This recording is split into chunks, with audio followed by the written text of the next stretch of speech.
Musisi Ariel Noah memang kerap diisukan dekat dengan sejumlah wanita, mulai Bunga Citra Lestari sampai Luna Maya. Kini, seorang pramugari asal Malaysia, Zira Zizi, yang menuai sorotan gegara interaksi dengan Ariel Noah. Bahkan, Zira sampai dikabarkan jalin hubungan spesial dengan Ariel Noah. Kabar tersebut mencuat usai chat pribadinya dengan sang vokalis tersebar. Usut punya usut, Zira Zizi ternyata merupakan penggemar Ariel Noah yang sempat heboh gegara dapat tiket gratis dari Boril untuk nonton konser di Malaysia beberapa waktu lalu.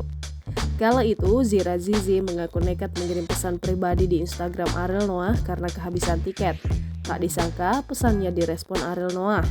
Bukan hanya itu, Ariel Noah bahkan memberikan 3 tiket gratis untuk Zira Zizi dan kesempatan bertemu langsung dengan ayah Aleya Ananta sebelum naik panggung.